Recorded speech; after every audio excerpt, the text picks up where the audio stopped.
just some of the things people become addicted to. Let's add another one to the list now. People who become addicted to their job performance. Performance addicts are similar to alcoholics in a bar. An alcoholic can't stop drinking. The performance addict can't stop working to achieve perfection. Is that really a bad thing? Joining us now is Dr. Arthur Ciaramicoli, author of Performance Addiction, The Dangerous New Syndrome and How to Stop It from Ruining Your Life. Welcome to the show. Thank you. Thank you for having me. So let's just start with the first question. What is performance addiction? When does a desire to do well, to achieve in life, get ahead, become a dangerous addiction that harms people? Sure. Performance addiction is a belief system that perfecting appearance and achieving status will secure love, happiness, and respect. It's an irrational system. It's hardwired early in life, and then it's reinforced by our culture, particularly the American culture, where we place so much emphasis on appearance and money. When you say hardwire, explain that a little to people. It's hardwiring is the things we learn emotionally. They're not always rational. And many of my patients are very capable. Their resumes read very well, but they can't stop achieving and trying to perfect themselves either physically or to gain more and more.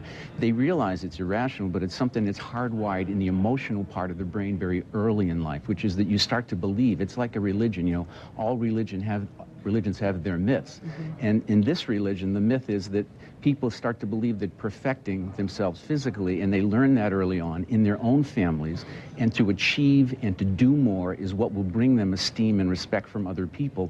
So it's hardwired in the emotional part of the brain, which doesn't respond to reason. That's why it's so hard to change, and that's why you see so many capable people saying, I know this is wrong, I know I can't stop, I know I should turn down the dimmer switch and relax, have a more balanced life, but I don't quite know how to do it, and I don't believe I'll be okay if I do it. Well, tell me where the point is that achieving for success to be a productive part of society suddenly goes overboard and turns into an addiction. Because, there must be a fine line, because we certainly don't want to stop productivity.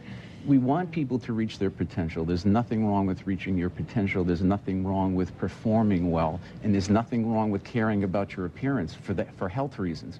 But these individuals, they don't enjoy what they do. That's where it goes to the extreme. So when it stops being fun. It's not fun. It's never fun. You know, performance addiction is a thief of simple pleasures. These people don't enjoy what they're doing. They're only focused on the outcome. They're focused on how much money they're calculating they're making at the end of the day. They look at themselves and compare their appearance. If they think they look good one day, they're okay. If they look dreadful another day, their whole day is ruined. So they're not enjoying the process, like what sports psychologists call the flow state, when you're really in it and you're enjoying. We're in the moment right now. We're enjoying the interaction. They don't have that experience. They don't like what they do. They feel they must do it. They must keep achieving. They have what I call the difficulty having a dimmer switch. The light never goes down. It's either on all the time or it's off and they're sleeping. There's nothing in the middle. Wow. And the healthiest people have a dimmer switch. We turn the intensity up when we need to, so we can perform when we need to. We turn it down when we're on vacation, when we need to relax, when we're home. These people have mail all the time. It's email in their head, and they can't stop that process. So it seems then what you're saying is that everybody potentially has some degree of performance addiction. Is that correct? In this culture, particularly in the American culture, our emphasis on money and appearance is enormous. We're obsessed with it. We've kind of lost our way.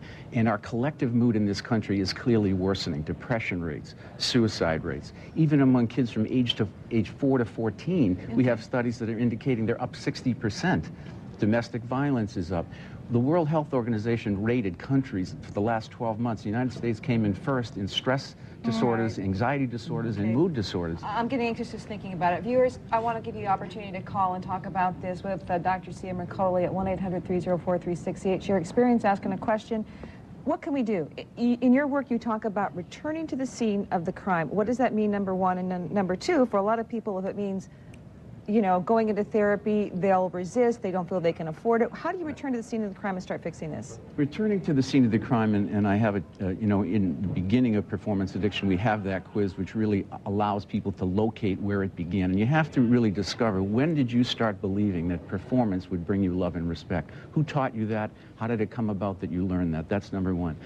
Number two is you have to dispel these myths. Money, the obsessive pursuit of money does not equal happiness. Net worth does not equal self-worth. The second is perfecting appearance does not lead to happiness and love. It leads to addictions. We have the highest percentage of eating disorders in the world as well. So it makes people addicted to perfecting their appearance. It doesn't make them happier. When you dispel those two myths, The third, the resolve, is realizing that relationships, developing relationship skills will make you more successful professionally and personally. I mean, it's amazing in the corporate world, we have all these studies that indicate people with the highest degree of empathy, managers that can make others feel heard and feel listened to, perform in the highest effective rates. And we know those are the same qualities that make people a good lover and a good spouse, because performance addicts have such difficulty loving because they're always comparing and contrasting themselves to other people, and they're always comparing and contrasting their spouses or mates to other people. So they don't enter a phase where they're in love with a person, they're in love with an image.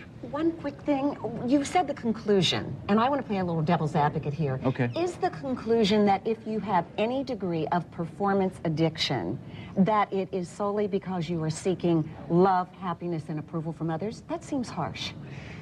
When you realize that it's a belief system, and I've worked with people who are very capable, their resumes read very well, you realize that what's moving them to be so driven is that they can't stop, and that's the addictive quality of it. I'm not talking about people who are striving. I'm not talking about people who are competitive or aggressive.